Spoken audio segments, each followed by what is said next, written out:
Are you wanting to heal your relationship? Or maybe you're not sure, but you'd like to explore the idea, and that's led you to this podcast. I'm Morgan Robinson, and my husband Brad is an international affair recovery expert.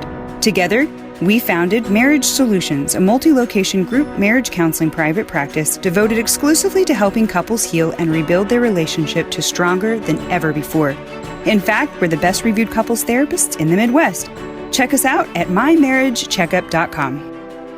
And so what boundaries are is really just a protective fence around that primary relationship, around your marriage.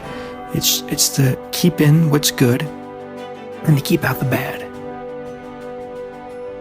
Welcome to today's podcast. I'm Morgan Robinson. And I am Brad Robinson. And we are very happy to be here with you today. We hope that you're having a wonderful summer so far.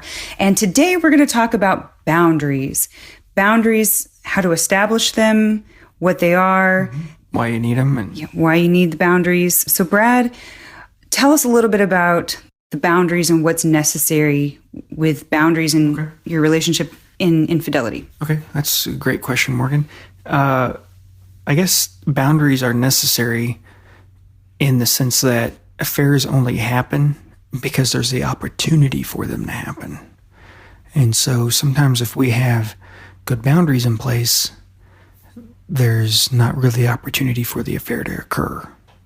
And so that's why, boundaries are important, because every component with every affair that I've worked with has been a result of poor boundaries. It's been sharing things that are reserved for the primary relationship or your marriage, and they've been shared with a third party, an outside person. And so what boundaries are is really just a protective fence around that primary relationship, around your marriage. It's to keep in what's good and to keep out the bad. Around where we live, we have a lot of dogs, neighbors' dogs, and the fences are a way to keep somebody's dog from, getting into your yard, crapping on your yard, and you walking in it. And that's literally what boundaries are like in the real world. In relationships, is it keeps out the dog crap, so you don't have to walk in it. And so basically affairs are always about poor boundaries. We've talked about how there's issues in the primary relationship or in the marriage, things like that, but it's always a result of poor boundaries. And the ultimate end of poor boundaries is going to be affairs. That's the ultimate poor boundary. So poor boundaries is a large part of how affairs happen. Mm-hmm. Yeah, absolutely. Because, we've talked before about, it's usually the one who has the affair often felt rejected first, felt unwanted, felt like they couldn't communicate their needs, didn't know how. We even went into the type of childhood that they have, their thought process on different things. They often have resentment about the relationship.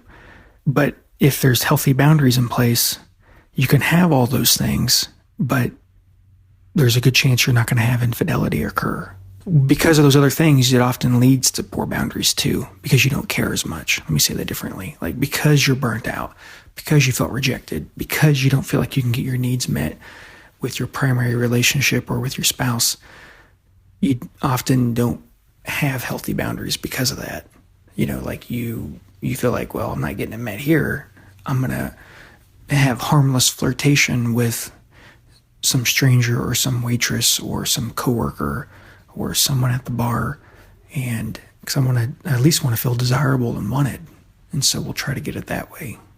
And so basically, Morgan, one of the key things with poor boundaries is, honestly, it really involves around flirtation. There's nothing wrong with being friendly, kind, or warm, but sometimes when we're too friendly, it can appear like we're being flirtatious. A lingering look, hug, touch, topics of conversation, revealing information about ourselves, all of that can reveal or can communicate, I'm interested in you. I'm not just being friendly with you, but I have a distinct interest in you. And that's where being friendly can morph into flirtation. And nothing wrong with being friendly, warm, kind, all of that. You need to be that kind of person because that's who people like. We all like people who are friendly and kind and good listeners. But when it crosses into this other, you go over the realm, you cross over the fence into lingering looks, lingering eye contact, touch, inappropriate conversations, revealing too much about yourself. All of that can communicate to someone, I'm open. I'm open to you. I'm interested in you. I find you desirable. I find you appealing.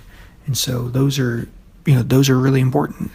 Yeah, and what you're saying kind of makes me think about my personal situation, right? So like when I go and have friendships or I'm friendly with people at church or, out at work or out and about, I think it's important to keep in mind who you're talking to and how you're coming across. Like I might hug one person and I don't hug another person because there's just, you get a vibe. You just want to protect the boundaries. And so that lingering eye contact, the smiling, I think is okay. But that lingering eye contact I find is a real important key to keeping those boundaries, which I don't know if that's really the case for everyone, because you don't want to look like you aren't very confident.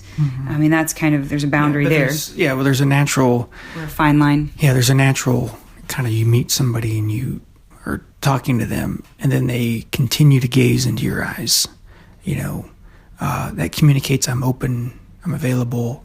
It's something that you do when you're single and you're kind of fishing around for, or searching for someone. It's not something that you do when you're in a committed relationship. And I think you get that vibe. You typically will think, something's off about this particular contact with this person. I think you get that impression, don't you think? Help me understand what you're saying. Well, I mean, if it's something like that, if they're leaning towards something more than just a friendly, you're communicating, you're talking with them, you would pick up on that. You would pick up on their intention, wouldn't you? Yeah, I think you would. I think some people would. When you're sending these vibes of flirtation, and that's kind of what really flirtation is being too friendly.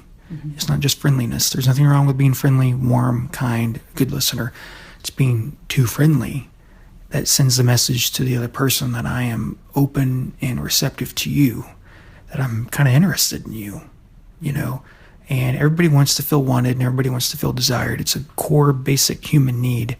And when we don't feel that in our primary relationship, that's often where we're more susceptible to someone else's advances, of their too friendliness, of their flirtation. And I think the things that you talk about, I think would be a real indicator. Like if they start to tell you a bit too much about their relationship or a bit too much of their personal life, I mean, that's probably even more of an indicator than like eye contact. What do you think? Morgan, I think it kind of depends on the situation, but I think all of those things are important because they just send... The key thing is, when you're flirting with somebody or you're too friendly, beyond the point of just being friendly, but you're getting into that line of flirtation, you're really sending the message, I'm open to you.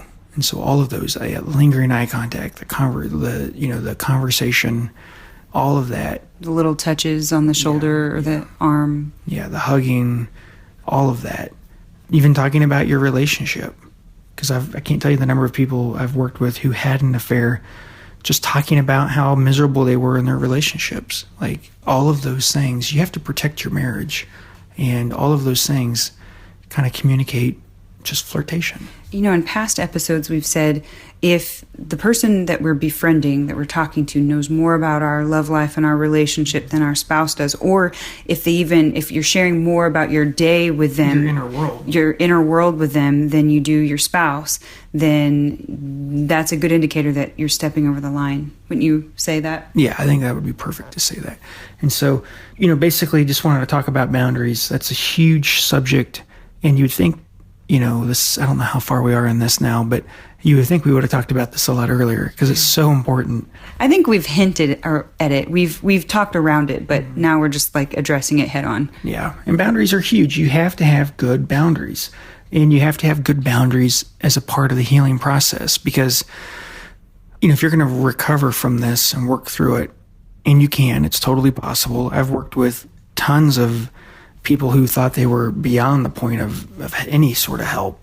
In fact, that's pretty much where everybody sees themselves when they're beginning this journey. They see themselves as like the worst couple ever, and they see themselves as, not really able to do it.